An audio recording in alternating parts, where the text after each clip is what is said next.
যে ম্যাচটা সবাই ভেবেছিল আর্জেন্টিনার জন্য সহজ হবে, সেই ম্যাচে বিশ্ব চ্যাম্পিয়ন দলকে জয়ের জন্য অপেক্ষা করতে হলো পুরো 120 মিনিট। শুধু তাই নয়, দুবার এগিয়ে গিয়েও লিড ধরে রাখতে পারেনি লিওনেল মেসির আর্জেন্টিনা। শেষ পর্যন্ত অতিরিক্ত সময়ের একটি আত্মঘাতী গোলই বাঁচিয়ে দিল বিশ্ব চ্যাম্পিয়নদের। তাহলে প্রশ্ন হচ্ছে, এটা কি শুধু আর্জেন্টিনার জয়, নাকি ফুটবল বিশ্বকে নতুন এক বার্তা দিয়ে গেল ছোট্ট দেশ কেপ ভার্দে? 2026 ফিফা ফুটবল বিশ্বকাপের রাউন্ড অফ 32-এ মার্কিন যুক্তরাষ্ট্রের মায়ামি স্টেডিয়ামে মুখোমুখি হয়েছিল বর্তমান বিশ্ব চ্যাম্পিয়ন আর্জেন্টিনা এবং প্রথমবার বিশ্বকাপের গ্রুপ পর্বে কোনো ম্যাচ না হেরে নকআউট পর্বে ওঠা কেপ ভার্দে। কাগজে কলমে দুই দলের শক্তির পার্থক্য ছিল বিশাল। একদিকে বিশ্বসেরা তারকায় ভরা আর্জেন্টিনা, অন্যদিকে মাত্র 5.5 লক্ষ মানুষের ছোট্ট একটি দেশ।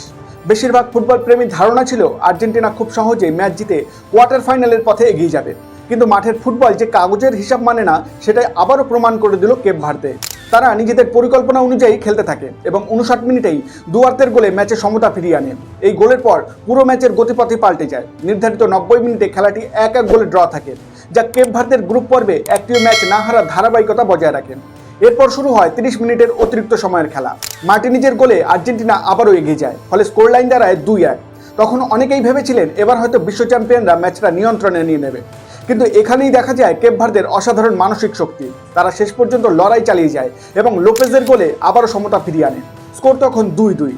আর্জেন্টিনার মতো শক্তিশালী দলের বিরুদ্ধে দুবার পিছিয়ে পড়েও দুবার সমতায় ফেরা নিঃসন্দেহে এই বিশ্বকাপের অন্যতম স্মরণীয় ঘটনা হয়ে থাকবে।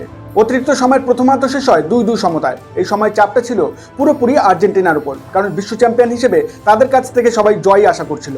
অন্যদিকে কেপ ভার্দের হারানোর তেমন কিছুই ছিল না, তারা নিজেদের সেরাটা দিয়েই খেলছিল। অতিরিক্ত সময়েও দুই দলে সুযোগ তৈরি করছিল, তবে শেষ পর্যন্ত অতিরিক্ত সময়ের দ্বিতীয়ার্ধে লিওনেল মেসির একটি দুর্দান্ত কর্নার কিক থেকে বক্সে ভেসে আসা বলে হেড করেন ক্রিস্টিয়ানো রোমারোর সেই জোরালো হেডটি সরাসরি জালে না গিয়ে কেপ ভার্দের ডিফেন্ডার বোহের্জের গায়ে লেগে দিক পরিবর্তন করে গোল পোস্টে ঢুকে যায়।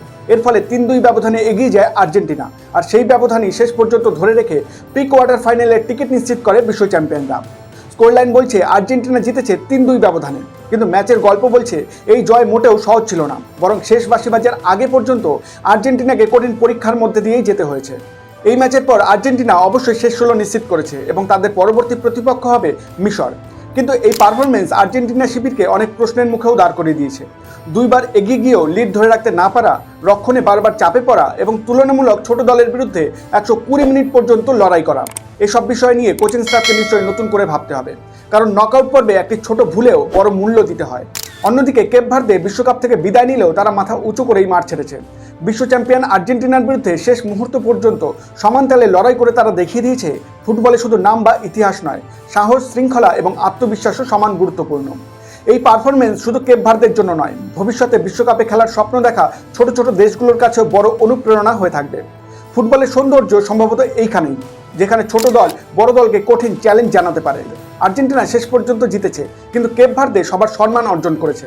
এই ম্যাচ 3-2 স্কোর লাইনের চেয়েও অনেক বড় একটি গল্প বলে গেল।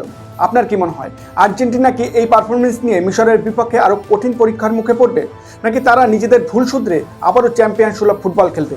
আপনার মতামত কমেন্টে লিখে জানান। সঙ্গে খেলার ফিল্ডে সুব্রত চ্যানেলটি লাইক ও সাবস্ক্রাইব অবশ্যই করুন।